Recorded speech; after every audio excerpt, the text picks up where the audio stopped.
proceed to question number 51. Question number 51, Senator for Marsabit, Senator Mohammed Said Chute. Proceed to ask your question to the Honorable CS. Thank you very much, Honorable Speaker. My question is question 051. I'll start with question A. Could the Cabinet Secretary furnish the Senate with information regarding the tender process for the construction of Marsabit Stadium, indicating the total number of contractors that submitted the bids, who won the award, and the total value of the award bid?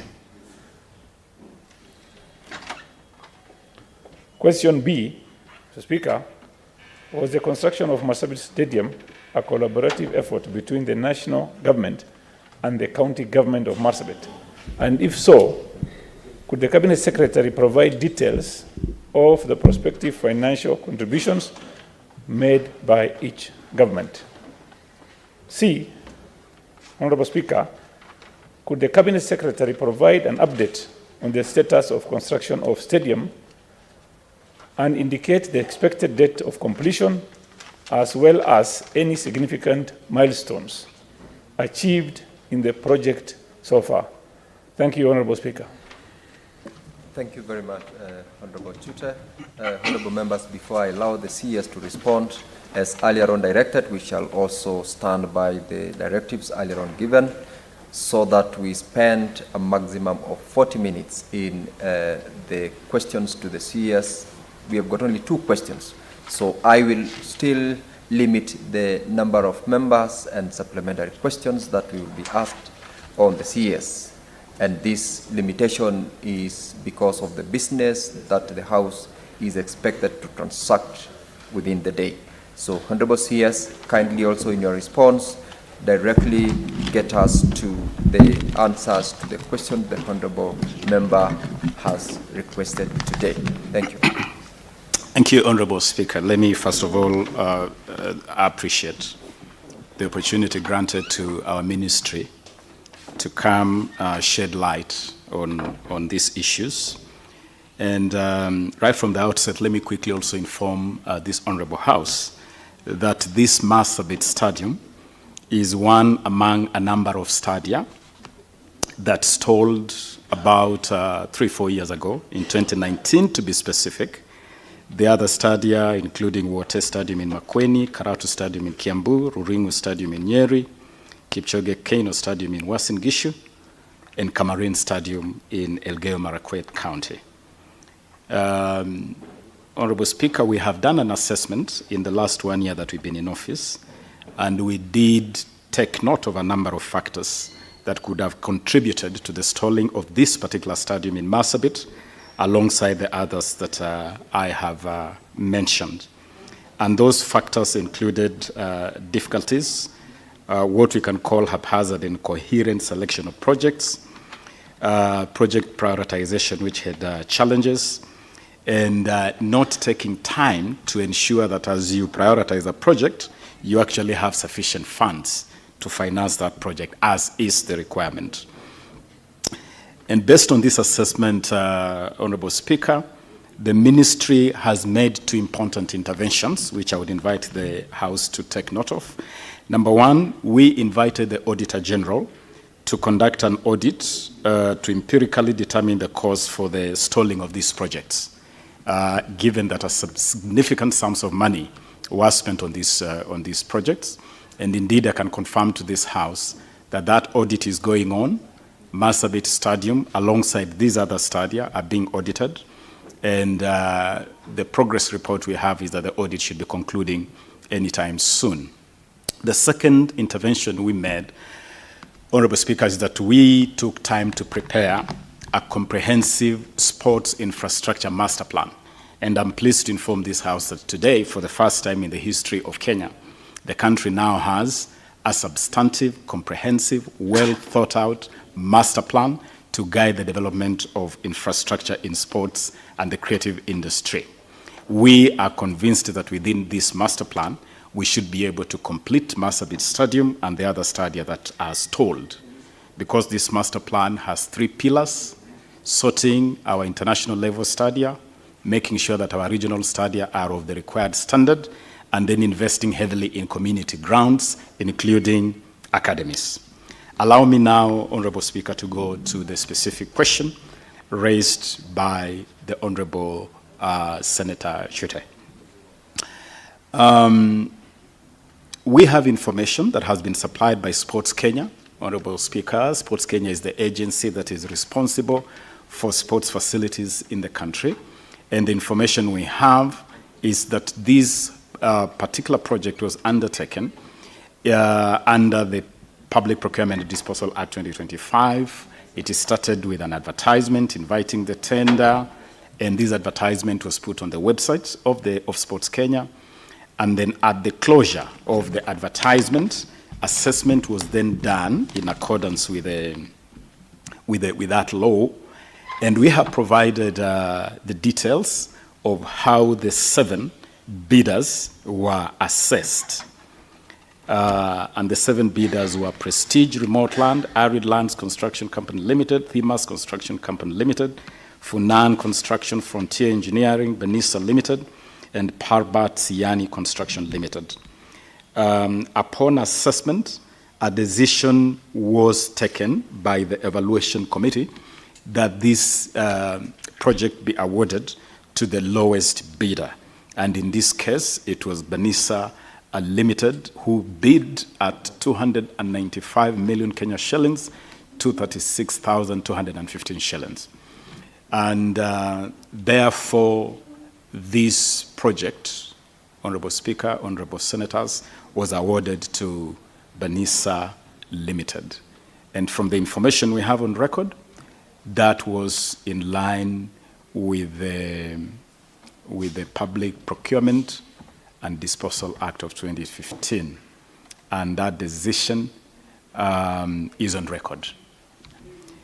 With regard to the second question as to whether there was partnership between the county government of Marsabit and the national government, the answer is yes, that the county government did have a share of the whole project, and the investment was principally around the VIP pavilion, what is called in the project details as the Western Stand in the project details. The national government took responsibility for constructing the Southern Stand, the athletics track, a football pitch, the ticketing booths, the underground water tank, a septic tank, driveways and walkways at that figure of 295,236,215 Kenya shillings. It is also indicated from the record from this period, Honorable Speaker, that there was a variation in the process of this project. This variation was apparently necessitated by the need to increase seating capacity and the need to finish the subbase of the athletics track using concrete rather than marram as initially projected in the project design.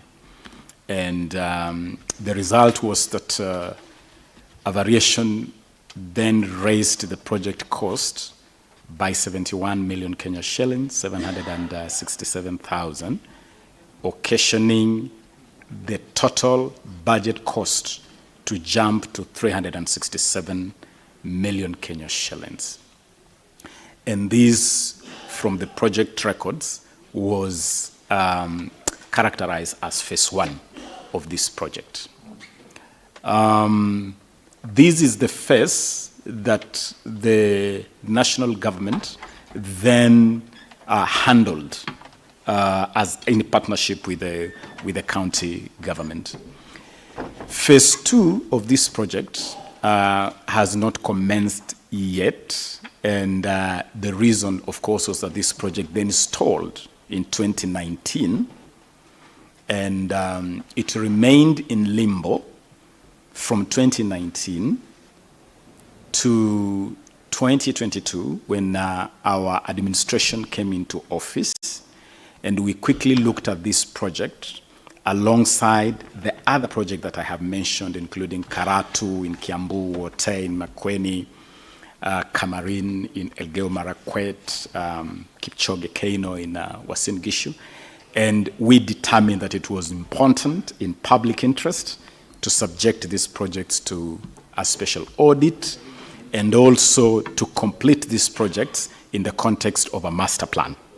And so the status today is that the project remains frozen until the audit is concluded, and it will be completed in the context of the master plan. The total projected project cost was 951 million Kenya shillings, 825,128, to complete the whole project as designed. Responding to question D, in terms of an update, the status of construction and expected date of completion, I can report to this Honorable House that Sports Kenya, through the contractor Banisa, undertook phase 1 of this project. And as I've already put on record, it included the southern stand, the track of athletics, synthetic turf, pitchways, driveways, pitchworks, walkway parking with maram, finish, ticketing booths, powerhouse, underground water tank, septic tank, and VIP entrance. It is reported from the project record that there was failure with the borehole that had been sunk to supply water for watering the pitch. And apparently a decision was then made by the board of Sports Kenya that the grass pitch, or what was initially planned as the grass pitch, should subsequently be changed to an artificial football turf.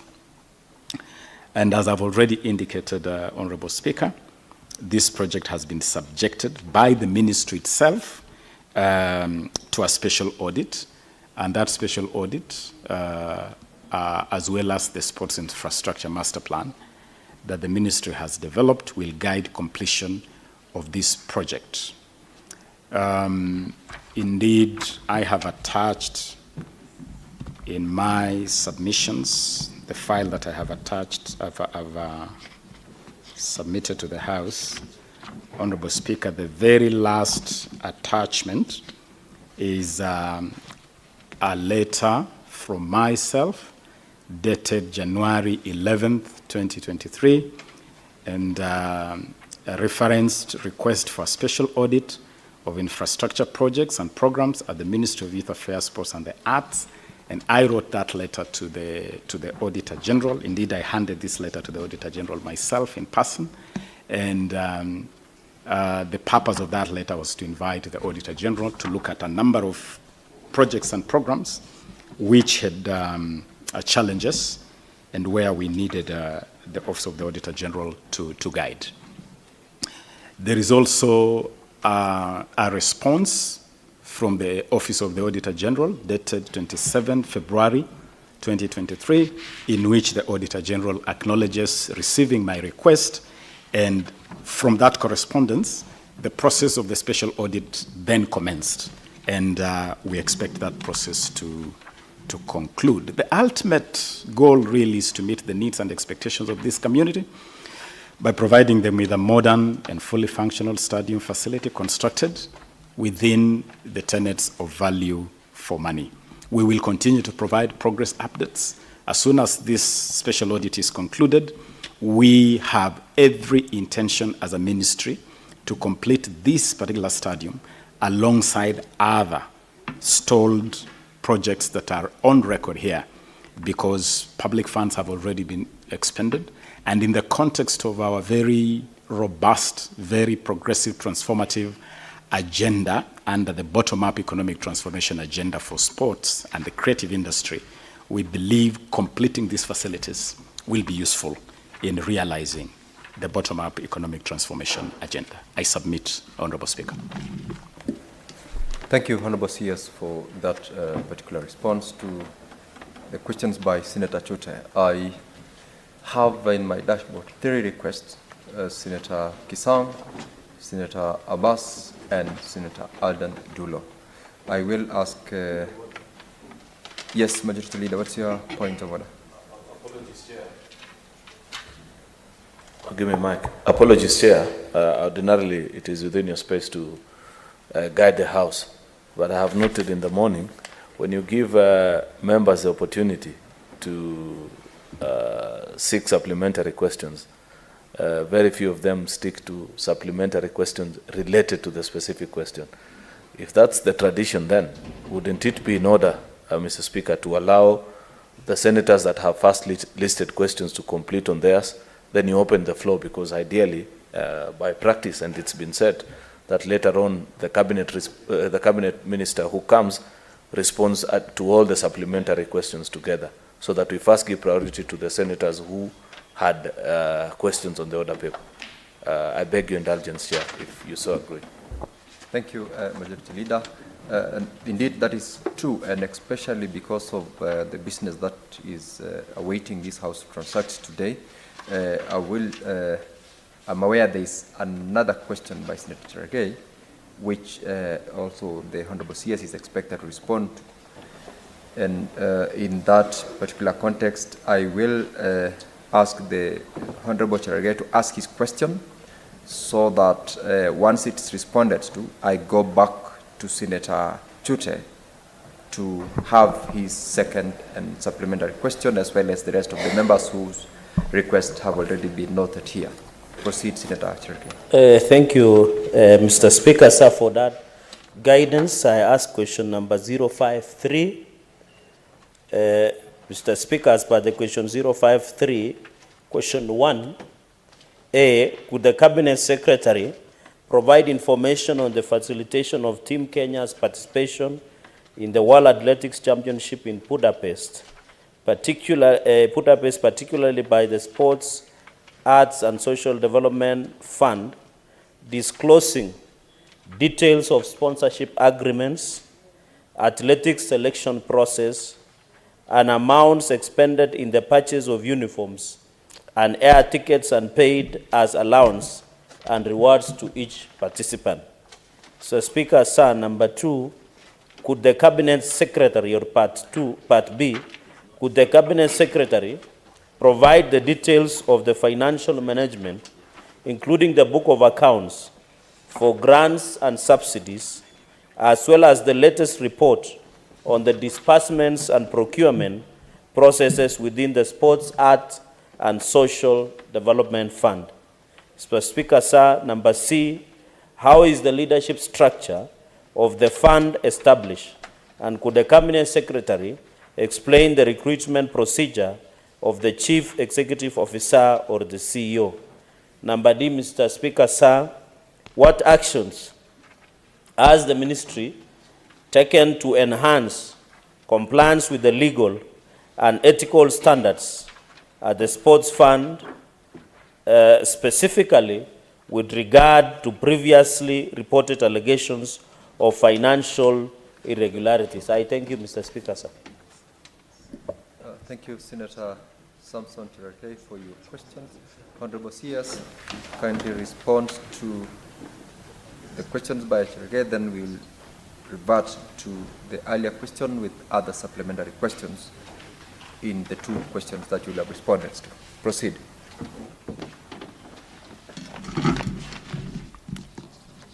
I thank you, Honorable Speaker, Honorable Senators.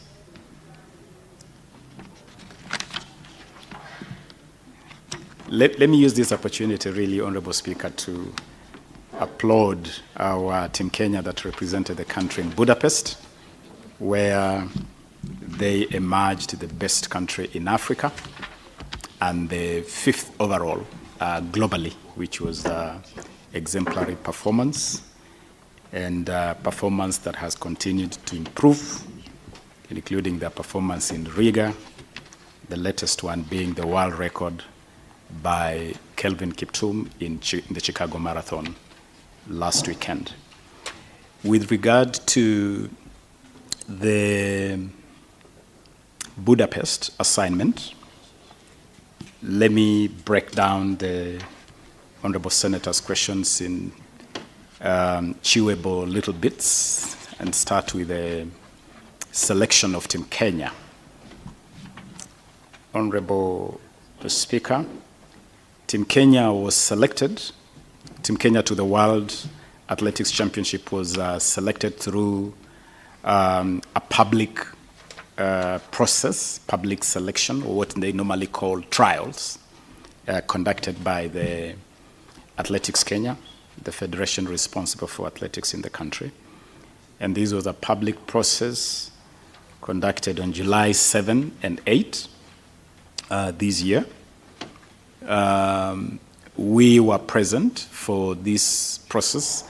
I attended day one of the trials, and the Principal Secretary for the State Department of Sports, Engineer Peter Tum, attended day two of the trial. So we were quite involved and engaged in observing that process.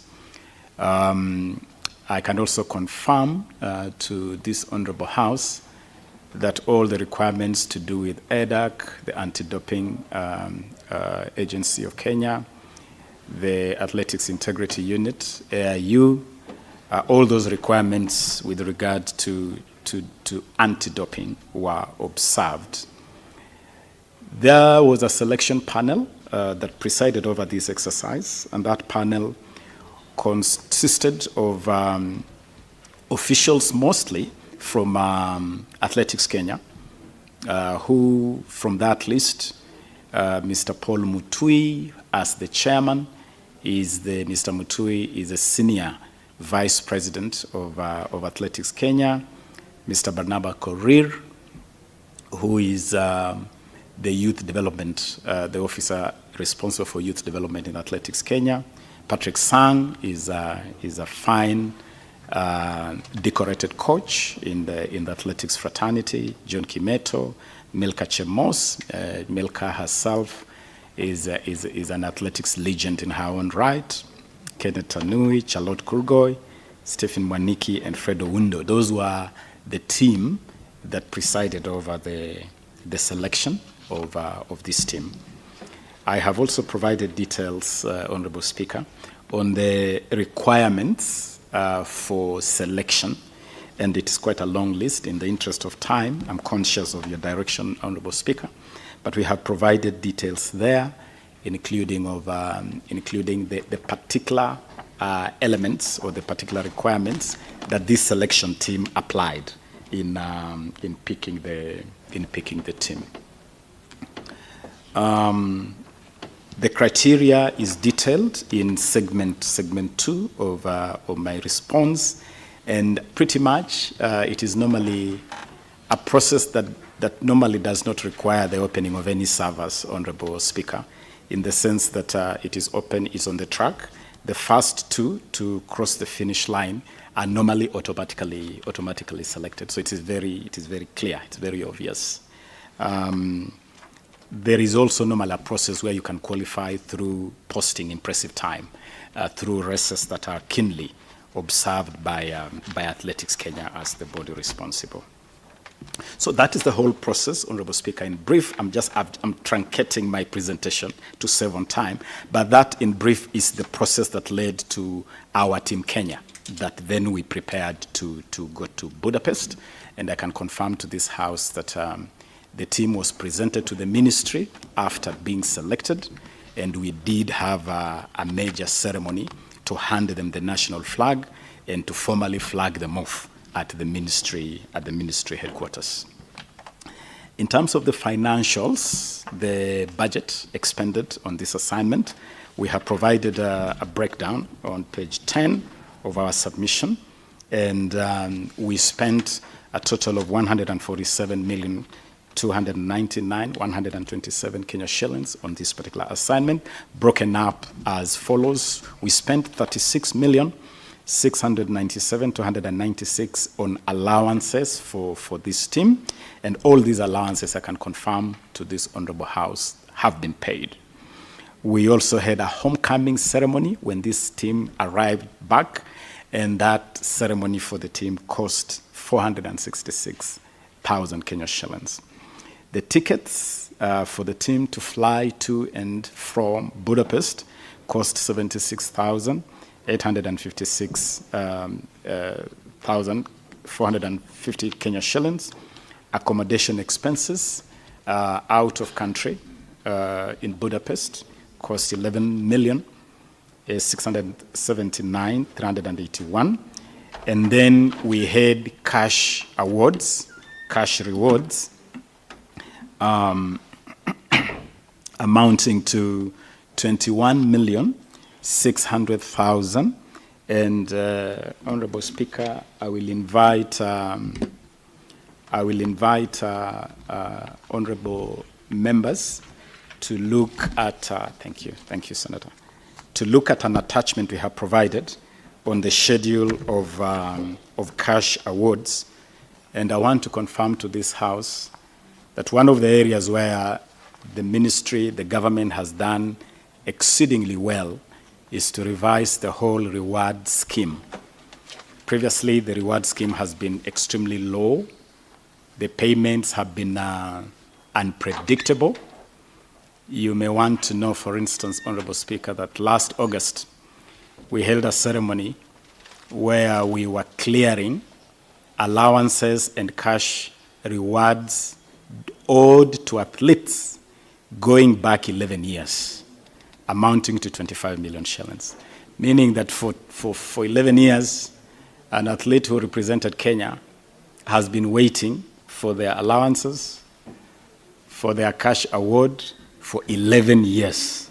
We were able to settle that in August. But significantly, we also used that opportunity to reward some of our top legends and to improve the entire framework for rewards. And so, for the breakdown of that 21,600,000 reward money was applied according to the new scheme as follows. Gold medal was gold medal. We had 2 gold medalists. Faith Kipyegon, who won we had 3 gold medals. 2 gold medals for Faith Kipyegon and 1 gold medal for Mary Moraa. We also had 3 silver medals for Emmanuel Wanyonyi, Beatrice Chepkoech, Daniel Simiyu Ebenyo, and 4 bronze medals, won by Faith Cherotich, Beatrice Chebet, Jacob Krop, and Abraham Kibiwot. Those are the areas where rewards were expended in terms of the rates in our new scheme, which I will come to shortly. So in terms of the budget, the expenditure on this particular assignment, it all comes down to 147 million Kenya shillings. The team returned after Budapest and was received by the ministry at JKIA. We had a ceremony to award them these cash awards or cash rewards. And this is a ceremony we hosted at the Talanta Plaza offices of the ministry. And the ceremony was indeed graced by His Excellency the President himself, who presented these cash awards to the athletes, as per the list that has been provided. There was also a question on uniforms, and Honorable Speaker, it will be important for this House to note that as far as athletics is concerned, Athletics Kenya and the National Olympics Committee of Kenya, the 2 bodies that manage this space, have an agreement with Nike as a branding partner, and it is that partner who normally kits Team Kenya to this kind of competitions. And therefore, the kitting is not something that then we spend money on. It is done under the kitting agreement between the 2 federations. And Nike. We have provided 2 annexes, which I would refer the House to. Annex 1, which provides details on allowances and the cash rewards, and Annex 2, which provides details on the tickets.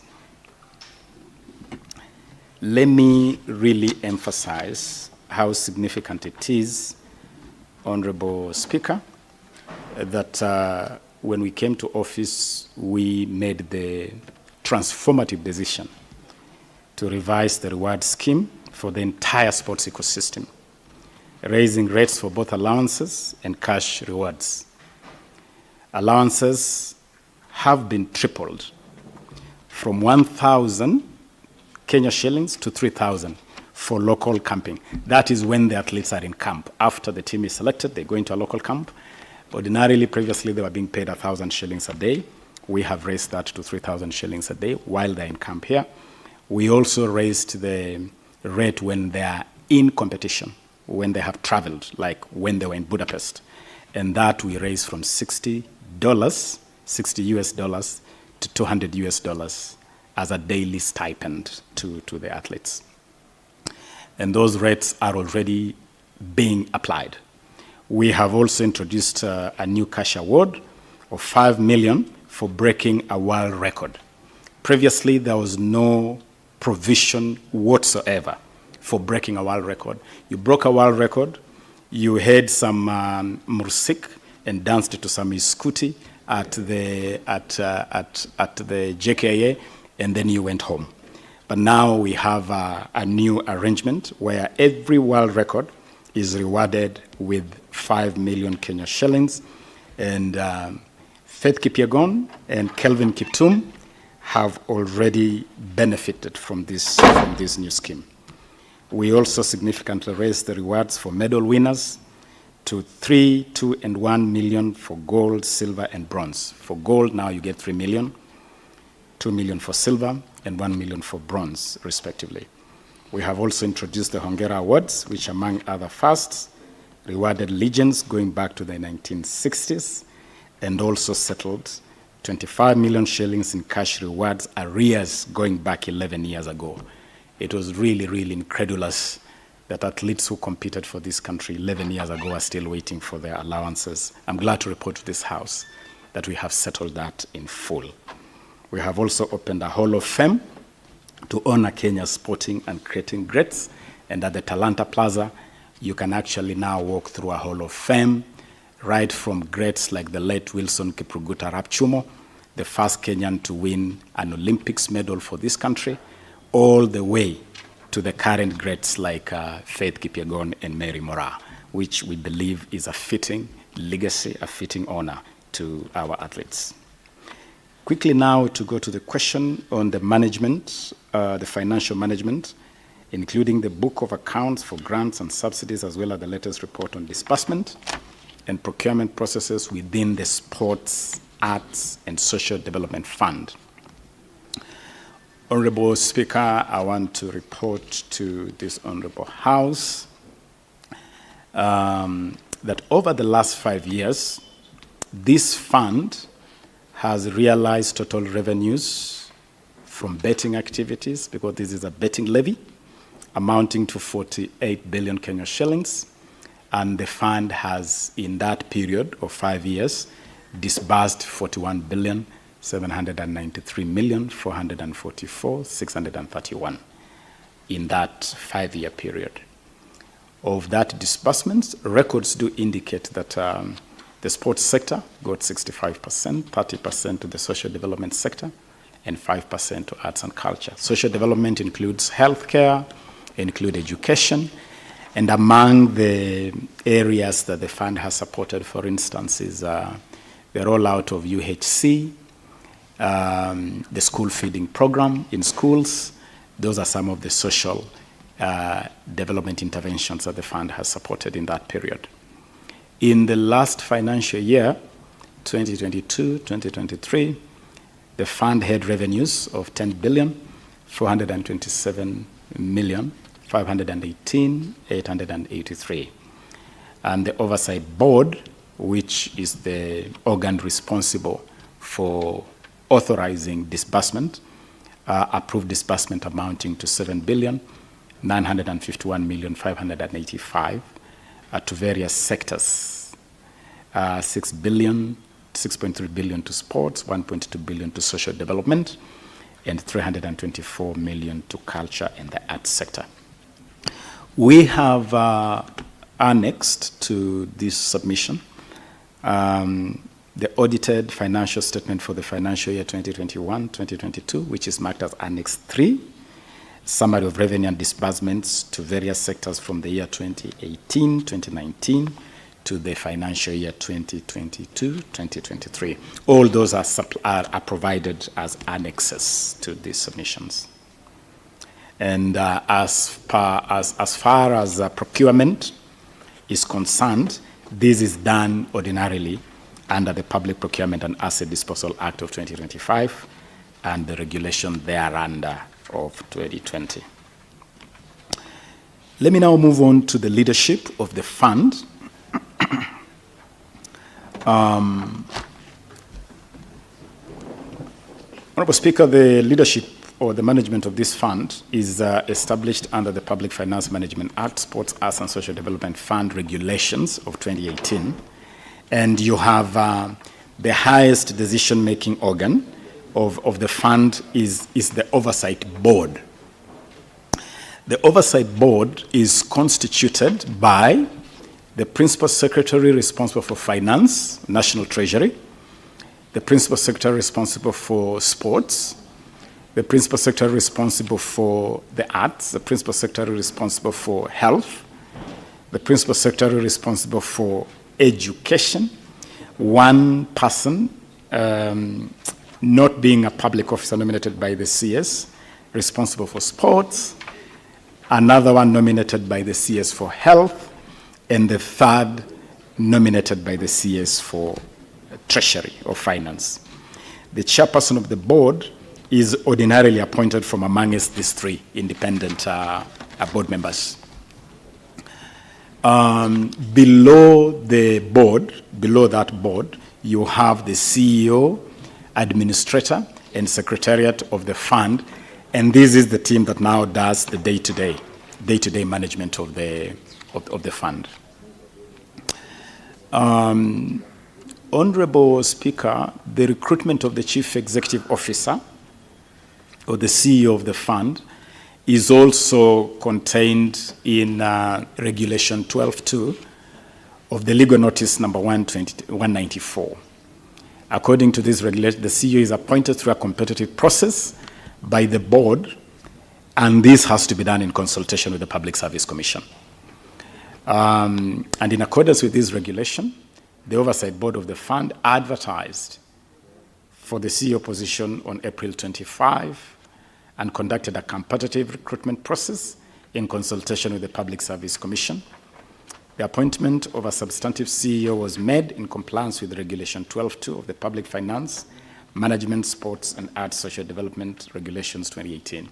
And so I can confirm to this House that this process was open, it was competitive, it was transparent, it was accountable, and we believe it gave the best output or the best officer that we could find.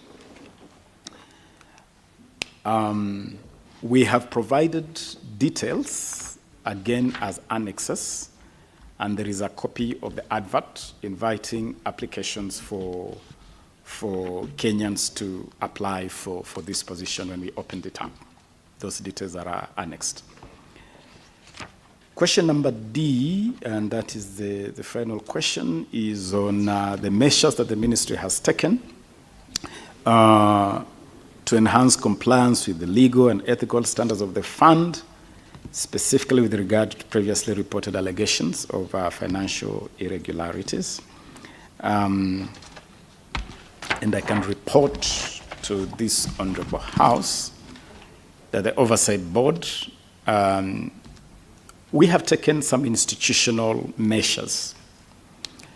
One of the challenges we found when we came to office a year ago was that the board was not properly constituted. And you know the board bears the primary oversight responsibility we have moved with haste to make sure that the board is now fully constituted, it has full membership, and it has a chair, as required by the law and by the regulations. We also found a situation where the CEO had been in acting capacity for years, which of course is not good for performance, is not good for accountability, is not good for certainty and predictability.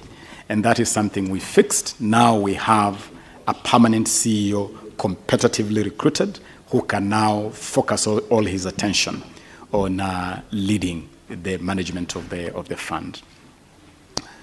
We have also gone out of our way to make sure that the fund is autonomous, the fund is transparent, it's accountable. We have had unfortunate scenario in the past of attempts to interfere with the independence or autonomy of this fund. We now have a situation where the fund is functioning autonomously as should be the case.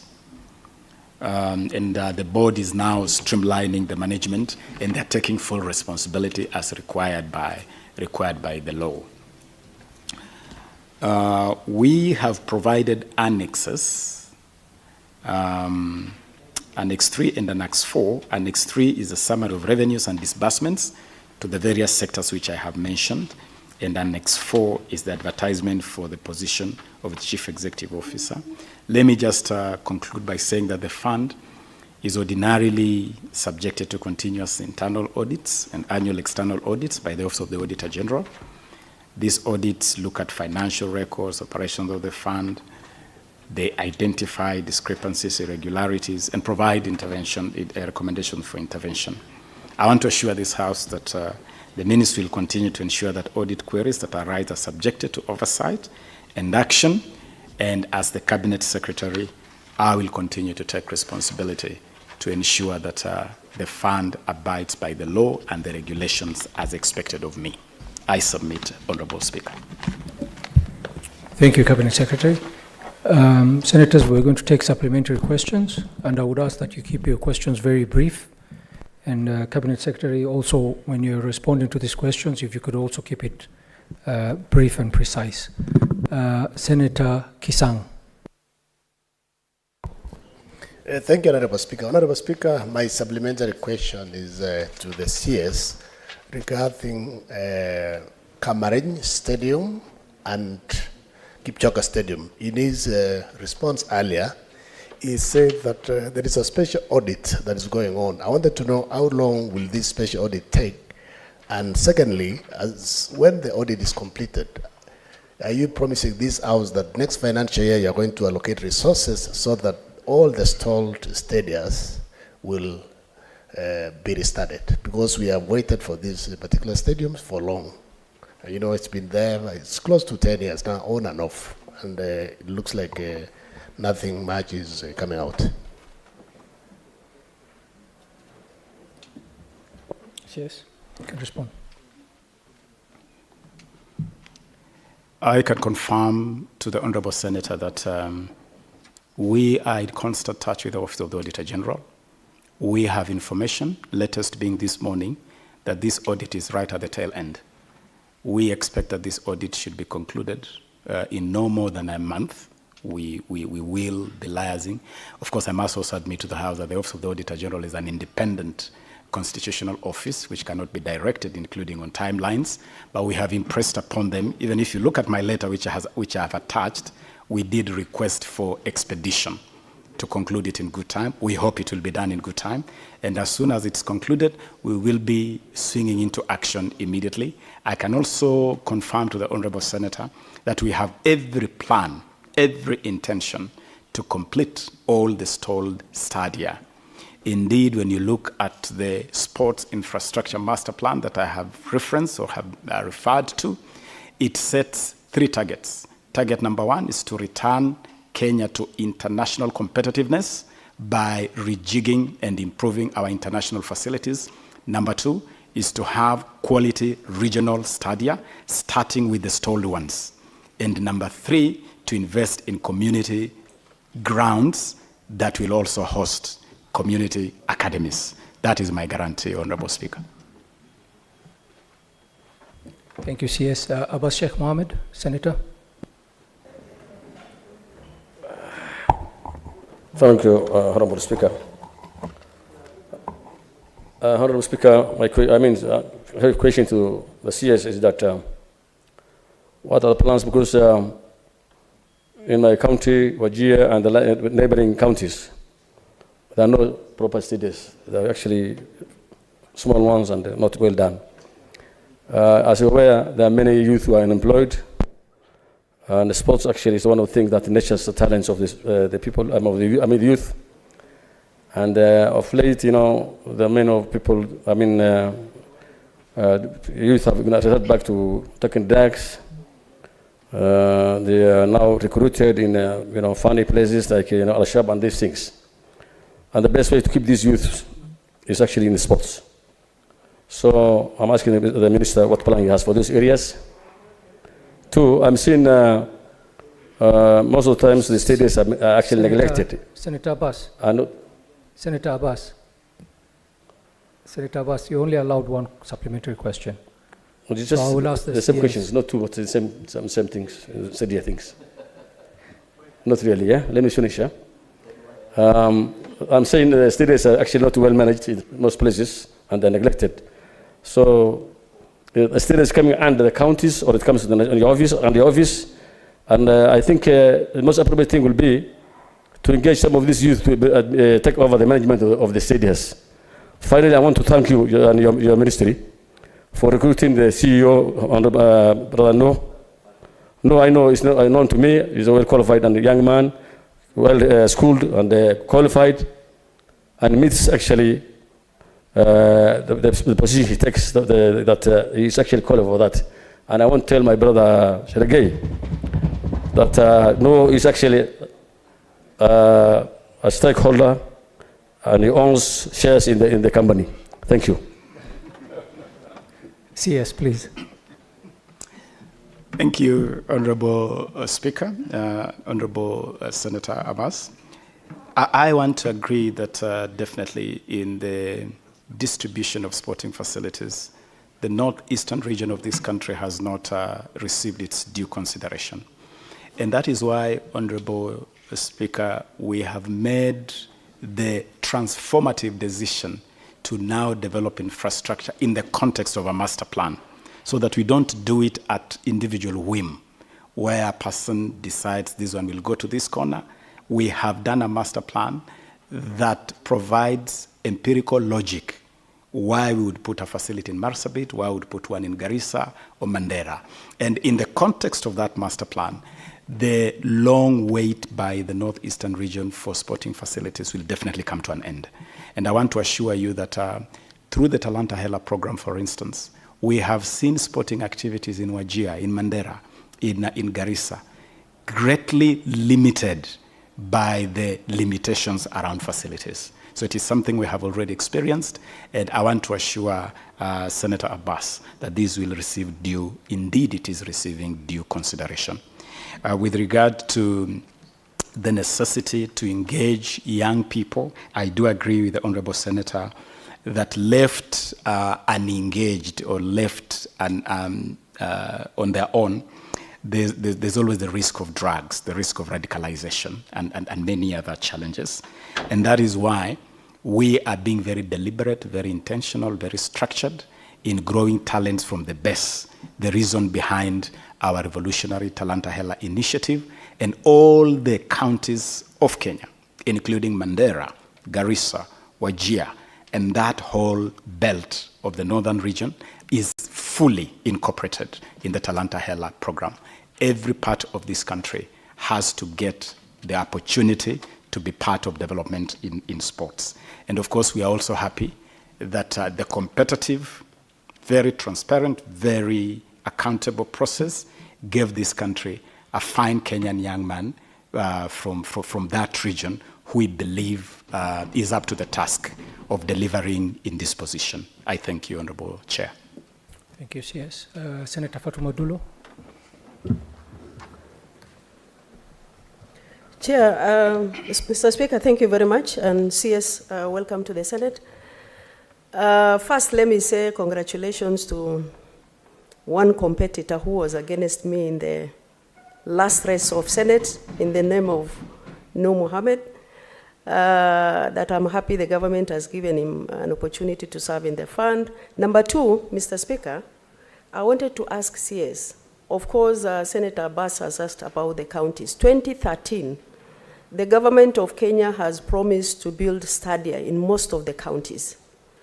And if I may speak for Isiolo County, we have a very small stadium that is being constructed by the county government. And I think maybe in future, the county government or national government should be able to work together with county government to come up with a better stadium so that you complement each other and come up with a proper stadium that will serve Kenyans. Finally, Mr. Speaker, if you can allow me, if you don't cut me short, just one more question on the other second part. Mr. Speaker, I just wanted to know how are the projects identified by the sports fund to be financed by the board? Thank you.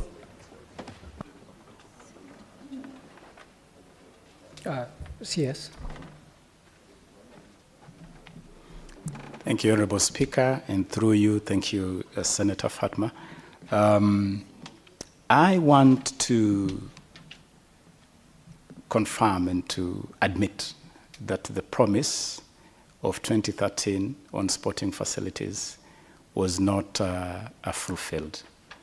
That is a fact that we cannot run away from. But also to confirm to this Honorable House that we now have a new administration, new leadership, new sheriff in town with a new style of doing things. And our style is called Bottom-Up Economic Transformation Agenda, which is very, very focused on transforming the fortunes of this land, every corner of this land, every blade of grass, every grain of sand, bottom up, meaning that all the corners of this country are guaranteed investment in all sectors, including this sector of sports. And to agree with Senator Fatma that indeed it will be good, and I want to urge the leadership of counties to work with the national government in developing sporting facilities. This ensures standardization. I can confirm to this House that we have been out there to look at some of the stalled facilities that were initiated by the county. Let me give the example of Bomet. We went to look at Bomet Stadium, and the manner in which that project was conceived and deployed by the county can tell you that it could have been done a lot better if it had been done in partnership with the national government in terms of standards. And I can confirm here also that we have taken the initiative to approach a number of counties. For instance, we have agreed formally with the county government of Kakamega on completion of Buhungu Stadium, and we have agreed on a certain way of doing it in a manner that meets CAF and FIFA standards. We have also done the same with the stadium in Olkalau. We are doing the same with now in Bomet. We are making an intervention in Bomet. We are making an intervention in areas where we believe definitely county governments working with national governments will deliver better. And so even in Isiolo, we should be able to do better in terms of what is going on with the stadium in Isiolo. I thank you, Honorable Speaker. Senator.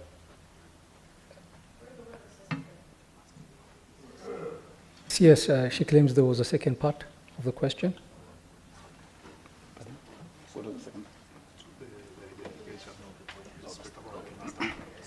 Yes, that is a significant part of the question.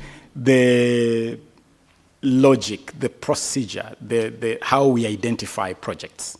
And I did mention at the beginning of my answer that we came into office and found all these stalled facilities all over the place. Wote in Makueni, Kamarin in Elgeyo Marakwet, Marsabit, and all over the place. And one of the things we noted right away was that there was no logic in the selection of some of these projects. And that's where we now have a master plan. the Sports Infrastructure Master Plan provides logic for each of these projects. I'll give an example. There was a plan to do an international stadium in Camarin in Elgeyo-Marakwet County. Upon consultations and empirical logic, we realized no one will ever go to compete in Camarin because of the high altitude.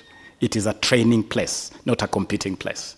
And so we have decided to do an elite training center, an elite high altitude training center, instead of an international stadium. So we now have a frame that is logically conceived, which we believe will be able to fix this challenge and make sure that every corner of Kenya is reached in a logical manner and not left to the whims of individuals. I submit. Senator Margaret Kamar. Thank you, Mr. Speaker, for the opportunity. I want to thank the Minister for re-energizing the sector, and we believe he will be able to do well if he implements what he has presented before us today. As I seek a clarification on one statement he made, I also want to congratulate Kevin Kiptum, the new marathon world record breaker.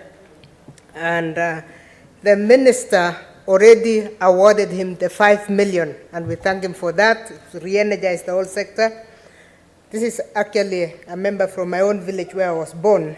But I wanted to get clarification, Mr. Speaker. When you pay a world record breaker the award of 5 million, does he still get the award of the gold? Because you can get gold without being a world record breaker. It was not clear to me whether when you break the record, you are given an additional award so that you are excited, so that our youth can move on to break records, because they know there are two different awards. Is it still the same one?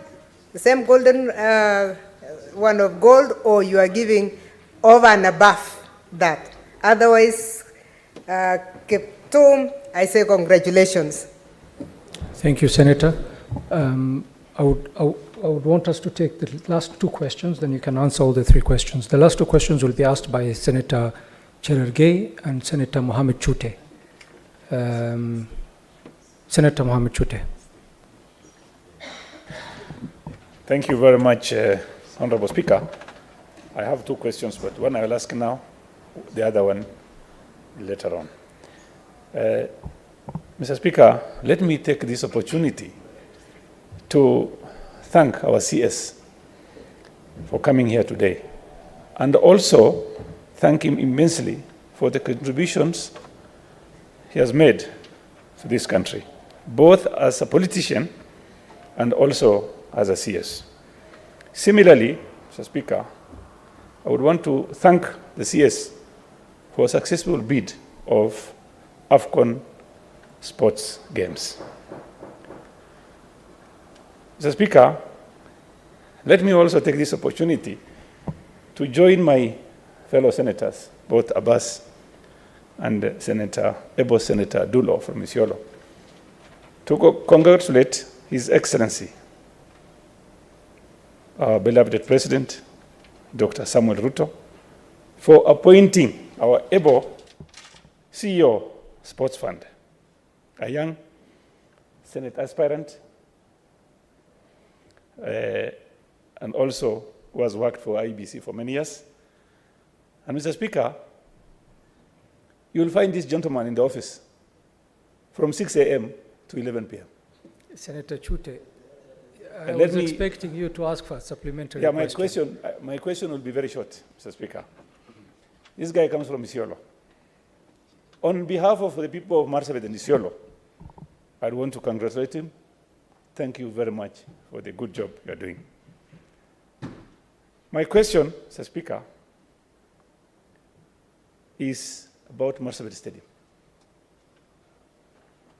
The CS has elaborately said, and he said it very well.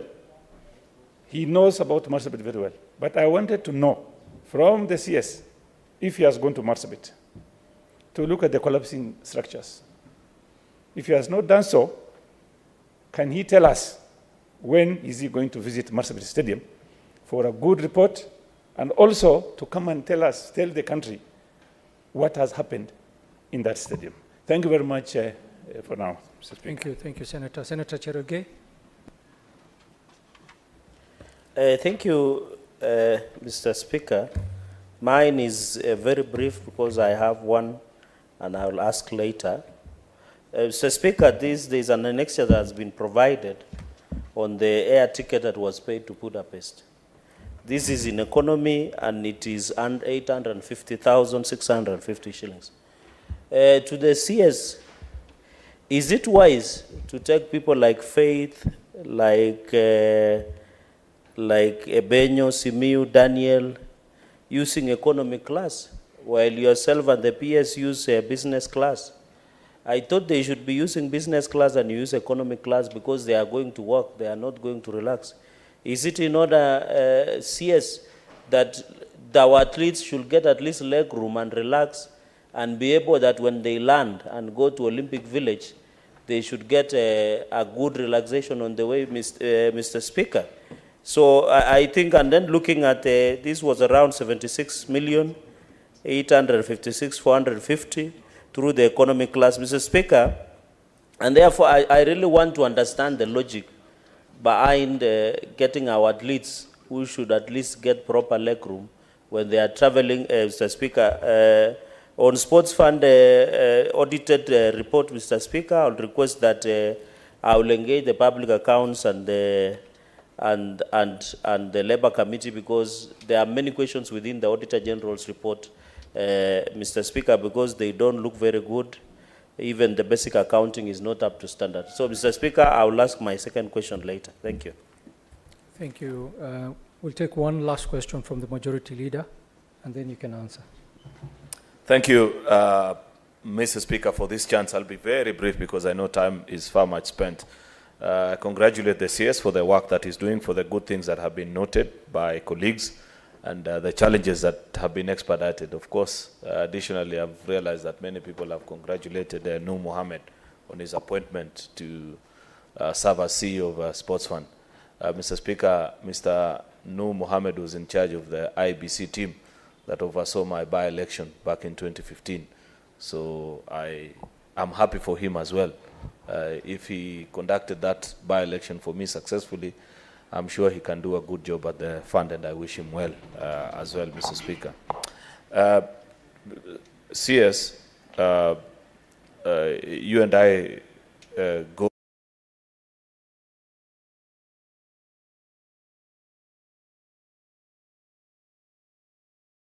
worried about is the time that it has taken to resolve certain matters, which I wish the CS to bring this House up to speed in terms of how much more time does he need to resolve these issues. Number one, the doping menace, especially in our athletics. Has the CS taken time to visit, say, Uasin Gishu County and Elgeyo Marakwet, where the known drug peddlers who are misleading our young athletes have set up camp? Has he taken time to do a public kamkunji with the athletes and understand who are these people who are misleading our young people to take performance enhancement drug that is leading to our ban? This issue is so serious, and CS, you know about it, that if it was not for the intervention of the president last minute, Kenya was not even supposed to participate in the World Championship. And therefore, I am a bit worried that the CS and his team that are here together with his PS and the team are taking longer in resolving this matter. If it is an amendment to the law that we passed here in 2016, I expect to see a legislative proposal here, because that is something that has the potential of embarrassing this country in a very bad way. Lastly, Mr. Speaker, is on management of federations. Many of our federations pose a great challenge to the ministry, and I understand about sports very well. Apart from politics, the only other thing that I engage in so deeply is sports, and I'm a lover of sports. And I know the challenge that we have with our federations, Mr. Speaker. And I'd wish to hear from the CS, what is his plan? What is his plan on how to better manage and at least guide? I know because of international obligations that Kenya has signed on to with many other global bodies, his hands are tied on many other aspects. But at least there are those that we can resolve locally. Athletics, for example, hasn't had elections for over a decade. Yet some of the people that have taken the government to court, I see them sometimes in the company of a CS doing certain responsibilities. So what is his plan in unlocking this challenge that we have with our federations? Thank you for your kind consideration, Chair. Speaker. Cabinet Secretary, I think there are 4 questions. Thank you, Honourable Speaker. I will take them in reverse order, starting with the question posed by the Honourable Majority Leader. I want to agree that doping is a matter of, I would actually even call it a matter of national interest, a matter of strategic national interest. And indeed, when this administration came to office, one of the very first crises we had to confront immediately was the very real threat of Kenya being banned by World Athletics because of a doping menace, a doping crisis that had reached unimaginable levels. And I'm glad that among our key success stories was that we engaged with World Athletics, the Athletics Integrity Unit, AIU, the World Anti-Doping Agency, WADA, and we were able to agree on an intervention plan. Indeed, among the very first measures we took in office was to host a multi-agency forum to agree on how to confront this plan. And we agreed on specific intervention measures. One of those measures was to put in place a multi-agency team to lead the anti-doping effort, which we have done. We have put together a team, and that team is actually led by a former elite athlete, Wesley Korir, who leads that team. We also committed significant funds, $5 million a year for the next 5 years, to help propel that. And therefore, we have a team. What we realized was that the previous war against doping was rather disjointed, and effort had not been made to join dots. Now we have a multi-agency team that brings together investigative bodies, NIS, DCI. We have the judiciary that is part of this team so that we can be able to deal with issues of prosecution. We have the Department of Health, which is part of this team. So it is a composite team which can deal with this menace from prevention, because prevention is key. And by the way, for these athletes, arrest of, or rather nabbing an athlete is not very useful to the athlete. What is really useful is prevention. And so the significant investment has to be at that level of prevention, investigation. I visited a camp, I can inform the Honourable Majority Leader through you, Honourable Speaker, that I visited a camp in E10. And one of the things I noted was that it is actually possible for an athlete to run into trouble by merely taking drugs across the counter. You walk to a chemist, you buy a drug across the counter. That drug may contain some elements which will actually ring bells, and you get into trouble with the anti-doping bodies. And so I want to assure this House to have faith in the program we have put in place, the team, the multi-agency team we have put in place. It may have taken a bit of time, but remember the magnitude of the crisis we inherited. And it required a well-thought-out plan. Indeed, when the president of World Athletics, Lord Sebastian Coe, visited Kenya in January this year, he sympathized with us, and that is why World Athletics agreed with the plan that we put on the table. I want to assure the Honourable Majority Leader in this House that we'll definitely move with greater haste to roll out the program that we have put together under this plan, led by this multi-agency team. We will also be more available, but I can also tell this House that there are investigations that are at a very advanced level, at the advanced stage. There are some cases that are at a very advanced stage, of course, for obvious reasons. I wouldn't divulge details. And so I believe that we are on a good course in our anti-doping war. And the mantra in the ministry today is zero tolerance to doping. That's the mantra that we are driving. On the management of federations, yes, if I were to pick challenge number one for this ministry, the number one ranking challenge, it will be federations. And it is across the whole sporting arena. From swimming, we have had a big challenge with swimming. The last 3 months, actually, we have spent so much time to sort out a swimming crisis going back 7 years. We are on the verge of cracking that crisis in swimming. Football has had its challenges. The Honorable Majority Leader is right to say that he and I go a long time, and he and I have shared a lot of thinking, a lot of thoughts around the question of how do we fix our football? How do we align our football? How do we propel and deploy the full potential of our footballing, of our footballing talents?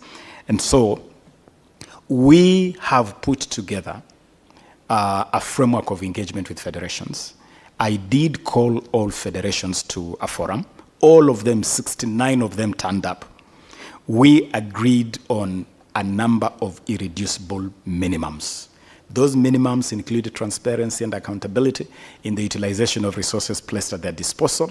It also includes governance, because the biggest challenge in federation is governance. And I can tell you that when you fix governance, it's amazing to see the results. You can see what is happening in our rugby. We were able to sort out the leadership issues in rugby. Our rugby is actually coming back. And our Shujaa team has just beaten the rest of Africa to qualify for the Olympics next year.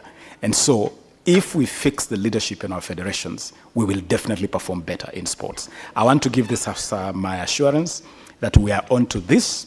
Football, we have a plan, a roadmap on how we are going to sort out football and the rest of the federations. But let me also admit that among the greatest challenges we face is litigation.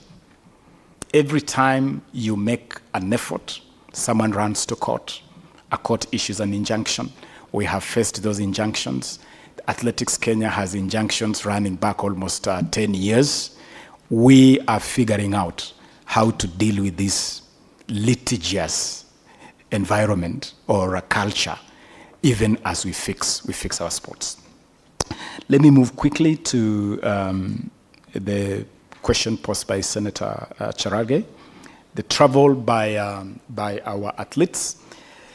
This is a budgetary issue that cuts across the whole of the sporting arena.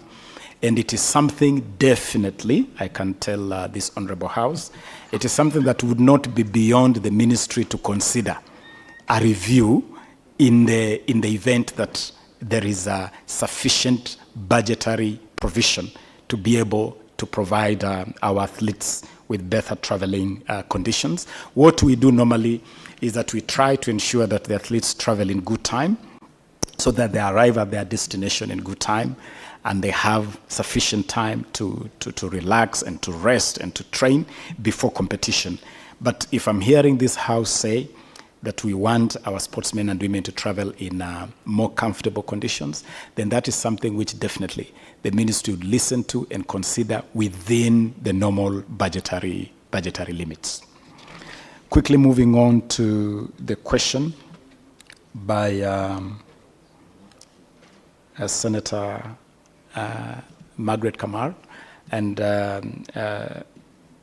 Senator Honorable Speaker, let me confirm that the 5 million reward to a world record breaker covers 2 terrains. There are competitions which do not involve what you may call classical podium finishes or classical podium finishes of gold and all that. And the example are the city marathons, like the Chicago Marathon. And so you break a world record, we will give you your 5 million. Now, let's take the example of the Olympics, which is a sport that, or is an arena that also takes pride in the podium finish. So you win gold and you also break the world record. Then what? The 5 million is then treated as an enhanced reward. It's treated as an enhanced reward. So it covers both. But should you win multiple medals And I'll give the example of Faith Kipyegon, who won 2 gold medals in Budapest. Then you are rewarded per gold medal. The reward that we have for every gold medal. And for instance, our reward for gold medal at that level is 3 million shillings. So Faith was rewarded with 6 million shillings, 3 million for each of the gold medal. That is how it has been structured. But again, this is a policy, it's a new policy that the ministry has put in place, and it would definitely be subject to input of the Senate. Would be willing to listen to how to make this scheme even better than what it is today. I think I'll now move on to the question by Senator Shule. And Senator, I want to appreciate through you, Honorable Speaker, for the kind words from Senator Shule. And just to tell this Honorable House that indeed, we inherited a total mess in this sporting arena, a total mess. We came to office, we found Kenya suspended by FIFA, we found a crisis with doping, crisis in swimming, crisis in handball. It was crisis. Everywhere you looked, you saw crisis. And I'm glad that 1 year down the line, we can count milestones of success. The other day, I sat back to listen to governors debating where the Africa Cup of Nations should be hosted. And I said, wow, what a good debate. 11 months from a FIFA suspension. I mean, to imagine that 11 months ago, we were not even talking football because the country was suspended. A short 11 months down the line, we are now contesting where AFCON should be held. It is remarkable. It's a remarkable turnaround, and is a remarkable success stories. And it is good for us to commend the successes of our teams. Let us commend the team that put together the bid. I really commend His Excellency the President, who was really the champion of this bid. It was the leadership of the President that rallied his regional colleagues, President Museveni in Uganda, President Samia Suluhu in Dar es Salaam, to come together really and support this East Africa Pamoja bid. And I applaud our President and his colleagues in the region for that. Let us also applaud our teams that have done well as we prepare for the Olympics. Our volleyball women team, Malkia Strikers, have conquered Africa and will be at the Olympics.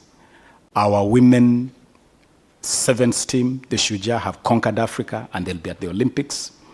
Our team in Riga, Latvia, conquered the world and emerged top in the world. Our Budapest team conquered the world and led Africa in Budapest. Our football is back. Harambee Stars is making baby steps to come back.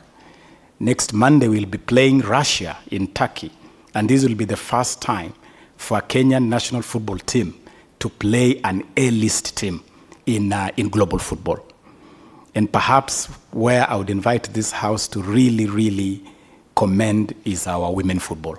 Our women football has really, really grown.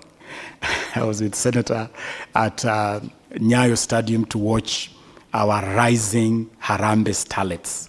Our girls put 6 goals past a very experienced Angolan team to literally qualify for the next round in the race to the World Cup Under-20 Championship. And before that, the senior women team, the Harambee Starlets, did something that no Kenyan team has ever done, to beat a Cameroonian team in a competitive game when they knocked out Cameroon in the qualifiers for the Women Africa Cup of Nations. And we are now preparing this team to face the next round, and we have a lot of faith that they'll qualify for the competition. So overall, our sports is at a good level, and I believe that we are making good progress. I beseech this House, I ask this House to support the efforts we are rolling out under the bottom-up economic transformation agenda in this sector of sports. I submit, Honorable Speaker. Thank you very much, Cabinet Secretary. At this point, we will give you leave.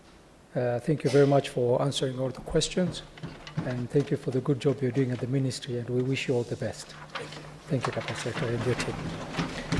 Honorable Senators, the question number 11, 12 by Senator Kinyua and question number 45 by Senator Lomanen have been deferred. Next order. Order number 8, the Digital Health Bill, National Assembly Bills number 57 of 2023, second reading. Majority Leader. And Majority Leader, at this juncture, I will use Standing Order number 34-2A to extend the sitting of this session by another 15 minutes so that you can be able to finish moving the motion.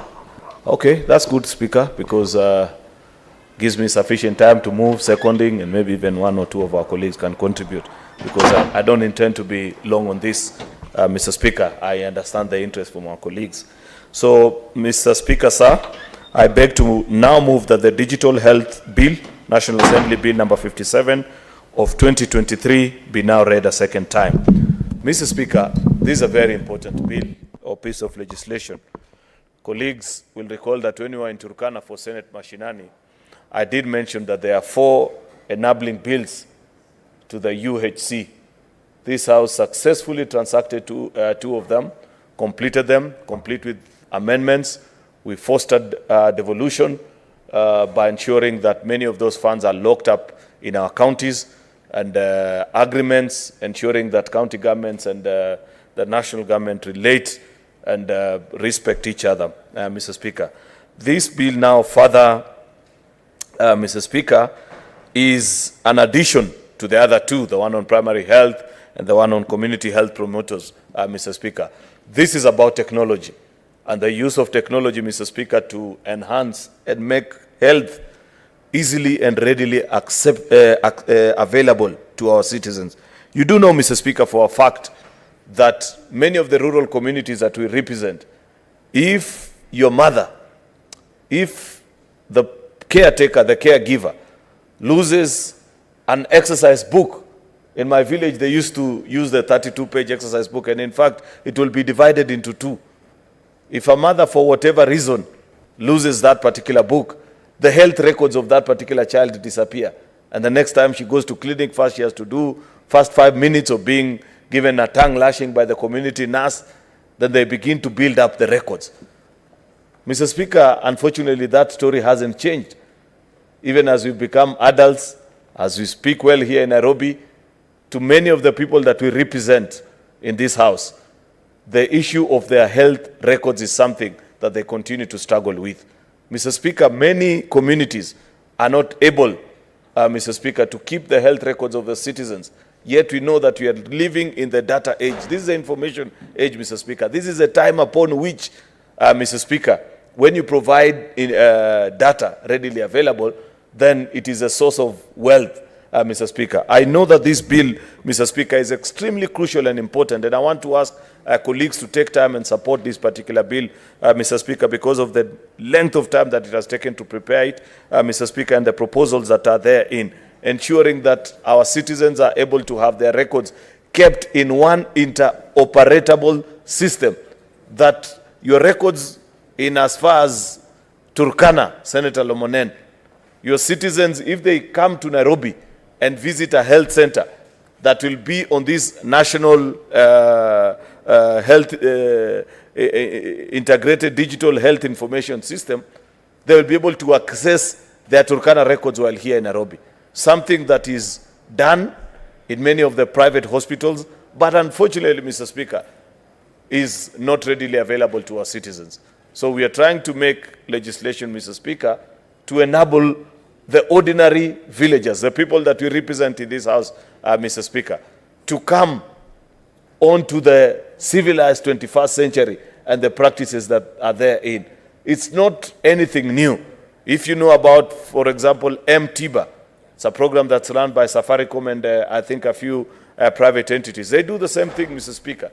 Yet, it is to the exclusion of ordinary citizens, Mr. Speaker. And therefore, this bill has got very good, elaborate propositions on how a comprehensive integrated digital health information system, Mr. Speaker, can be rolled out and include a complete medical history past diagnoses, medications that you've been given, the treatment plans, Mr. Speaker, even these issues about litigation that you continue to see about misdiagnosis or patients that have been treated wrongly, Mr. Speaker, these will become things of the past, or at least health authorities will be able to refer back to your file and establish whether you have been handled properly or you are not given the proper medication, what is the history. You know, Mr. Speaker, this is something good. This is what we need for our country. This is what many citizens are yearning and dying for, Mr. Speaker. With this kind of readily available information, Mr. Speaker, imagine even the cost of medical research will be brought down, and there are big pharmas that will be able to make useful the information that is provided herein and guide them even in terms of their research, so that they are able to see why is it that people from a particular village in Kericho always face are susceptible to a particular kind of strain of disease, Mr. Speaker, and they can be able to release the proper medication. Here in Kemsa, for example, they shall not, county governments will not just be buying drugs with the hope that, oh, this or that is needed. Information will drive a fit-for-purpose system, Mr. Speaker, that ensures, Mr. Speaker, that the information that is set out or sent to ordinary citizens, Mr. Speaker, is important. And therefore, Mr. Speaker, I want to celebrate and say that Kenya has made tremendous progress in efforts to progress in digital technology. We are the trendsetters in technology, Mr. Speaker. You know that in the space of finances, the rest of Africa, including the globe, they come here to learn of our practices. This is another area, Mr. Speaker, that we want to lead the world into appreciating and knowing. Yet, Mr. Speaker, when comparatively with other countries that are of our standing, Mr. Speaker, I was listening to the BBC yesterday, Mr. Speaker, while driving to work, and I heard on the program, Mr. Speaker, how people have made use of technology and systems such as this to even ensure that all the kids in the country get immunization at the right date and at the right time, Mr. Speaker. And that with the use of technology, they are able even to remind mothers, because ordinary mothers in the village sometimes, Mr. Speaker, are not able, Mr. Speaker, either because they have so many other things that they are dealing with and they don't remember the day of vaccination for the child, or even, Mr. Speaker, that technology makes it possible for community help programs, Mr. Speaker, to be able to send bus fare, you know, either a bus ticket or whatever means, Mr. Speaker, to mothers that have kids who on a particular day are supposed to be taken, mothers that come from disadvantaged backgrounds, Mr. Speaker, and they know that when we analyze a particular lady, she may not be able to take her child for vaccination, and they send them a bus ticket or something like that. Therefore, Mr. Speaker, the point I'm making is that the world has made advances in medical technology, and this is the step that you are trying to make, and I want to urge colleagues to support this particular bill. Has good provisions on how to set up this institution, the qualifications of the CEO, people who will run, all those issues and fears that people have on safety of the data that is captured, all captured in the bill, Mr. Speaker, because even part of the board that will oversee the operations of this body that we are creating to oversee the digital health platform, Mr. Speaker, includes officials, the data commissioner in person or a representative in writing, Mr. Speaker, to ensure that your information is not just abused. And if there will be use of it, Mr. Speaker, it is for the betterment of the people of Kenya, to ensure that you have this information readily available. Therefore, Mr. Speaker, it's pretty much a straightforward bill, which I want to ask colleagues to support, Mr. Speaker, so that we may be able to advance and grow the country into the next level. There are various clauses in the bill, about 60 of them, but many of them cover that particular space about what I've spoken about. With those very many remarks, Mr. Speaker, I beg to move and request the Senator for Kakamega, Dr. Boni Halwale, to second. Thank you, Mr. Speaker.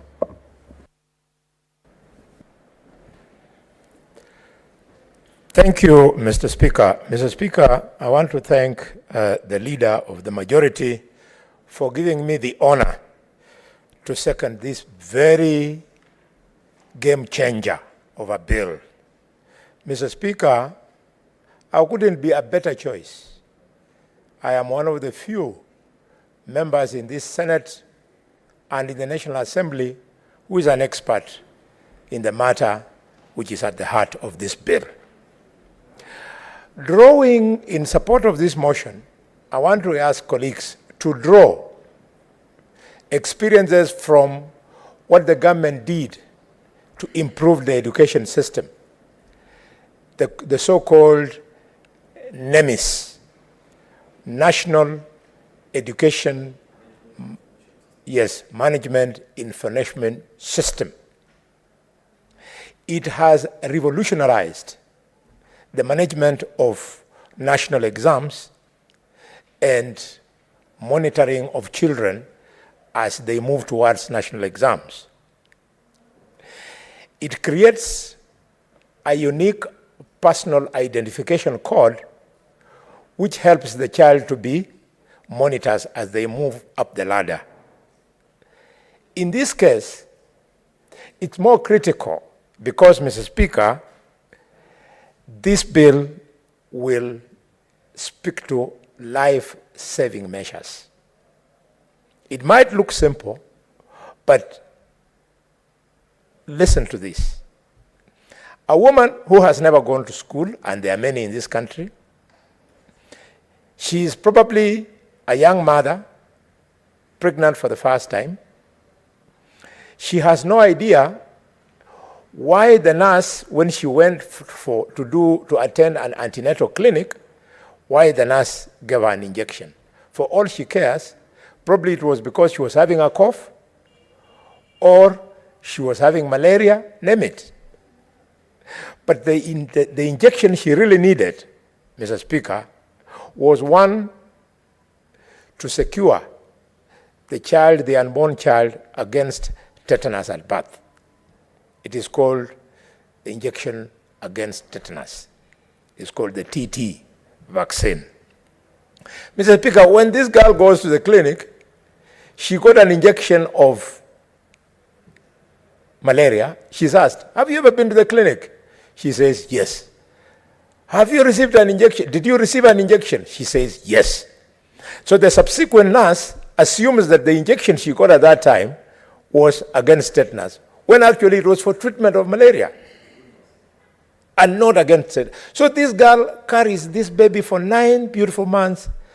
Child is delivered under difficult conditions and child dies from tetanus. Now with this bill, all that the nurse will need is to key in the details of this mother, and she'll realize that the mother at that time did not get TT. It's a life-saving. Mr. Speaker, it also speaks to the life-threatening conditions of allergies. If at the first incidence, a patient is exposed, usually children, to drugs that cause allergic reactions, for example, sulfur, drugs to which the child is allergic, and they have reactions, those reactions will be recorded, and this child will be prohibited from being exposed to sulfur-containing medications. Now, when that record is on computer, it means that every time this child appears before another medical person, you key in and you know that this child should not be given this kind of injection, and you save lives. Because exposing that child sometimes can be fatal. Another advantage of this bill, Mr. Speaker, is to save on wasteful expenditure. We have consultations where specialists, which are very hard to get, specialists in this country doctors in this country are hard to come by. Specialists are even harder to come by. So if a child has had an opportunity to be carried from Lohaha village in Sirisia, from Boyomboli village in Ekolomani, to go to teaching and referral hospital in Moi, and they access a specialist, the opinion of that specialist must remain on paper. So that should the child present before a junior medical practitioner, then they already are guided by a previous opinion by that specialist. Mr. Speaker, finally, we have got illnesses that run through families. We call them hereditary diseases. Mr. Speaker, things like this include sickle cell anemia and so forth. Once an opinion has been made, it will remain on the computer and it will give the child, the patient, on subsequent visits, an opportunity to get better management. With those few remarks, this is a technical bill. I want to urge all colleagues to trust me, to trust the letter and spirit of the bill, and we all should rally behind the bill and pass it and amend it. With those many remarks, Mr. Speaker, I second the bill as moved by the leader of the majority. Thank you. Thank you, Senator. Honorable Senators, I propose the question that the Digital Health Bill, National Assembly Bills number 57 of 2023, be now read a second time.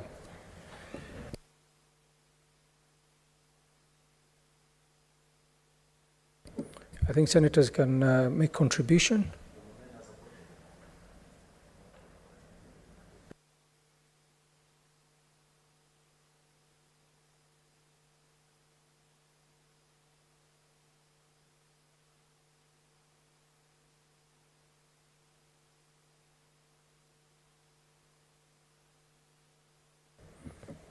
Senator Lomenen, what is your point of order? Mr. Speaker, given the importance of this bill, I seek guidance from you so that we limit the contribution time of the members. May 5 minutes will be okay, Mr. Speaker.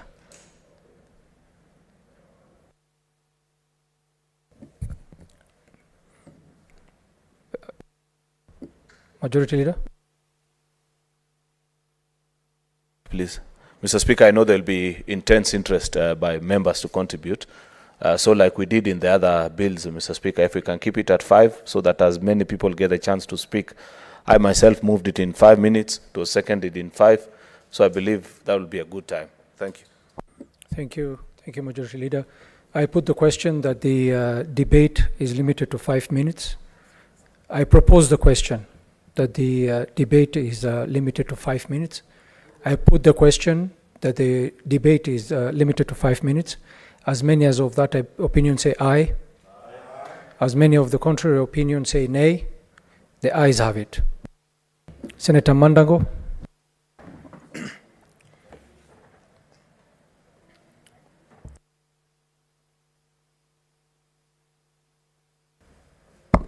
Honorable Speaker, first, thank you very much for giving me the opportunity to contribute on this digital health bill. Honorable Speaker, first and foremost, I want to thank the Committee of Health, my members, and the stakeholders who we engaged extensively on this bill, Honorable Speaker, for actually adopting and passing this bill. Honorable Speaker, this nation is preparing to roll out UHC.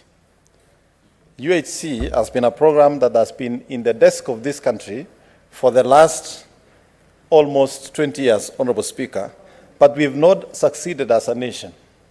I attribute past failure to lack of consultation, engaging stakeholders, and bringing on board all the stakeholders, and also bringing in enabling legislation that will then enable the government to roll out UHC, Honorable Speaker.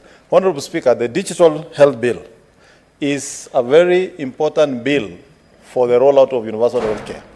Knowing very well that as a nation, that we don't have sufficient senior staff in terms of consultants at the highest level of medical level, Honorable Speaker, there is need to share these very limited resources. This Digital Health Bill, therefore, will provide a framework of sharing medical information between patients, consultants, and doctors from all facilities all over the country. And Honorable Speaker, it is not just the Digital Health Bill that we are going to pass and the creation of the Digital Health Agency that will be established. There are other programs the national government, Kenya Kwanza administration are rolling out to facilitate this process, Honorable Speaker. Honorable Speaker, as you are aware, through the Ministry of ICT, the national government is rolling out the national fiber superhighway across the nation. These 100,000 kilometers. This, again, Honorable Speaker, is going to facilitate the creation, the establishment of systems that can be used for diagnosis at health facilities and instructions to consultants who will probably be seated anywhere in this country. And we all know very well that the majority of the consultants are sitting in most of the urban areas of this nation, like in Nairobi, in Eldoret, in Nakuru, in Kisumu. But we have counties, Honorable Speaker, that have very few consultants by virtue of the areas they're operating from, and there is need for those citizens in those counties to access this specialized service.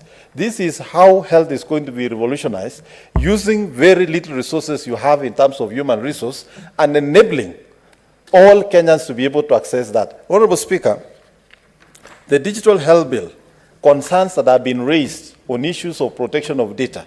I would want to say this, that Honorable Speaker, this bill provides for access, but for the first time, Honorable Speaker, the access will have to be applied and authorized, and it will be under the custody of the data protection, Honorable Speaker.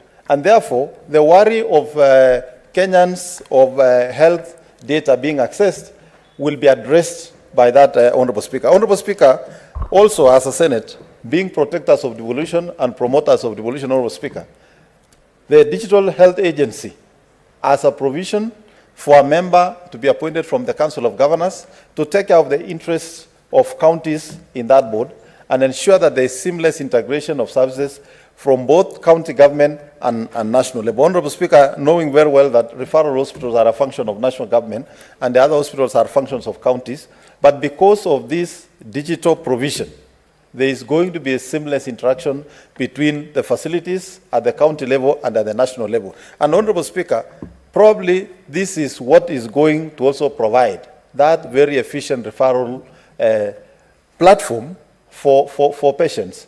And you now don't need to refer patients using an ambulance, transporting a critical patient all the way from West Pokot to Kenyatta National Hospital or MTRH, but you can quickly do a referral on the digital platform and get the results, and the patient can be attended at that sub-county facility in any part of this country. These are the benefits that is going to accrue to this nation once we adopt this bill, Honorable Speaker. Honorable Speaker, I know my time is up, but let me ask and urge all my colleagues that let's support and pass this bill so that we can roll out UAC, and for the first time, any citizen of Kenya can actually get consultant services on a digital platform across the nation. Honorable Speaker, I submit. Thank you, Senator. Senator Mohammed Chute.